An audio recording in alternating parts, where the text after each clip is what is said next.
Looking back on the 90s movies that lined the shelves of our local Blockbuster can bring nostalgia, and unfortunately, a little regret. Sure, some of these were made with good intentions and fell victim to ever-evolving social norms, but some of them were just cringeworthy from the start. This one time in the 90s, the American Pie franchise dominated theaters. The original movie spawned 3 sequels and an endless number of direct-to-DVD releases that Eugene Levy kept appearing in for some reason. The film is a classic tale of boys seeking to lose their virginity on or before prom night, and all of the ridiculous lengths they go to in order to do it. But while the raunchy comedy passed the culturally acceptable test at the time, changing views in the years since have made it to where today's generation of teens might respond with more raised eyebrows than belly laughs. Well, this is the female form, and they have focused on the breasts. In an age of cyberstalking and spyware, the scene where Jason Biggs' Jim allows the entire school to watch Shannon Elizabeth's Nadia stripped down in his room can feel pretty gross. Yes, the scene ends with Jim getting humiliated instead, but with an audience possibly having dealt with modern horrors like invaded privacy and revenge porn, it's hard to laugh at the scene. It's not all bad news for the OG fans out there though. At least the pie bit will never cease to be funny. Calling Ace Ventura: Pet Detective a teen movie is, admittedly, a little bit of a stretch. The movie doesn't revolve around teenagers, but it was a comedy that was clearly aimed at that age range. Jim Carrey's titular detective risks life and limb to protect animal kind, while sprinkling potty humor and gentle malice throughout his investigation. Teens, of course, flocked to the theaters to watch Ace rescue Snowflake the bottlenose dolphin from a terrible fate. Carrey is at his peak Jim Carreyist here, which may not be everyone's cup of tea, but it undoubtedly makes for one of the decade's most memorable comedies. Alrighty then. While Ace's catchphrases still live on to this day, the story is now seen to be offensive due to a shifting cultural mindset in the decades since its release. As to the reason why Pet Detective hasn't aged well is pretty obvious. The ugly transphobia all too common to that era of filmmaking plays a key role in several of the story's plot points. Yes, Lois Einhorn is indisputably the villain as she's a straight-up killer and kidnapper of star quarterbacks, but there's a darker subtext at work here. Einhorn is a man! Oh my God! Einhorn is a man! As an audience, we're supposed to hate her for her actions, which again are bad, but the movie seems to hate her just as much for being trans. Is her real crime the fact that she's a killer, or that she plays into the offensive trope of trans women tricking straight men into being attracted to them? To be fair to the movie and the people behind it, these types of conversations simply weren't being had at the time it was made, and in a movie where Carrey literally talks out of his butt, it's clearly out to just be funny and not make some kind of statement. If you weren't watching movies about teens indulging in semi-extreme sports while learning valuable life lessons about friendship and following the rules, then you weren't doing the 90s right. Among the decade's cheesiest of this particular subgenre was Airborne, a classic new kid winning over the cool kids flick that showcases plenty of high-flipping action, which can be best described as incredibly boring. Shane McDermott plays Mitchell Goosen, a cool California teen with a terrible name who's forced to move to Ohio while his parents go on a research trip to Australia. His only friend is his antisocial cousin Wiley, played by Seth Green. Mitchell does have one thing going for him though. He can rollerblade like a madman, which was actually a pretty cool thing back in the day.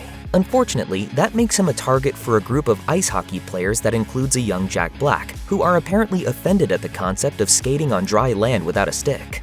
Ultimately, they settle their differences the only way 90s kids could, through a wild rollerblading contest down a hill with a dangerous-sounding name. Much of the difficulty in watching the movie today is how much it actually thinks it's being cool, which truly must have been a stretch even at the time. It reeks of a middle-aged studio exec bursting into a room after watching his nephew rollerblade and scream, "I know what the kids are into these days!" It doesn't help that the supposed pack of kids that the movie wants us to believe are totally rad are actually just straight-up bullies, and the film's "do anything to be as cool as the bad boys" message doesn't wash in light of how bad their behavior is. The 90s offered teens so many other and better sports films, so watching this one, even for the joy of basking in all of that silliness, feels like a waste of time. If you enjoyed The Parent Trap but were disappointed in a lack of people being held against their will, then House Arrest is the movie for you.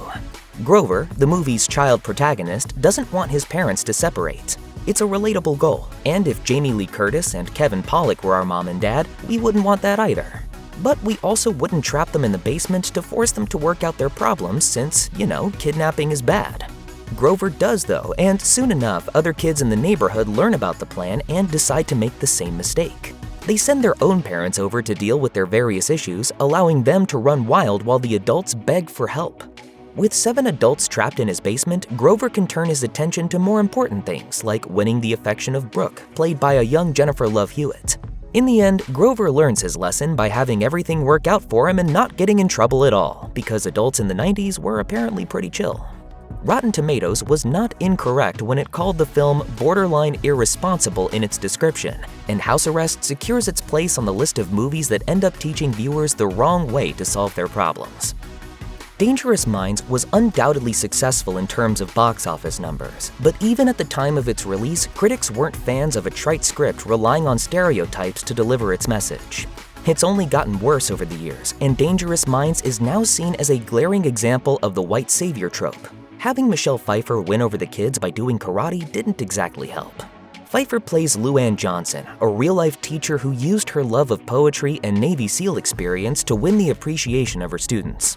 Johnson's fictionalized version ups the "I'm a cool teacher" factor by having Pfeiffer spout Bob Dylan lyrics instead.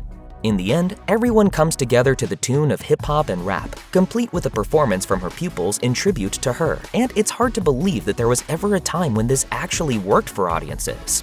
With countless films having employed the idea of a white teacher coming into an inner-city school to reach kids, it's now a storyline that's apt to provide unintentional laughter.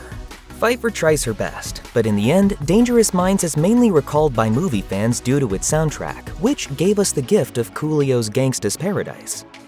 One of the 90s least successful experiments was trying to turn Beverly Hills 90210 king Jason Priestley's good looks and teen heartthrob appeal into bankable movie success.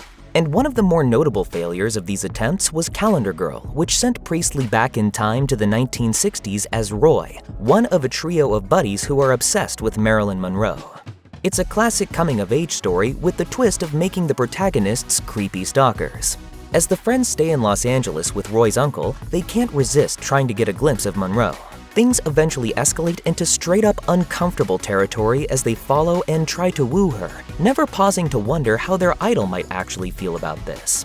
Their misguided attempts to win her over show not only a flawed understanding of what women want, but also a lack of interest in even trying to consider how their actions might impact the object of their admiration. Not long now, baby. Marilyn must hate us. She's gotta hate us.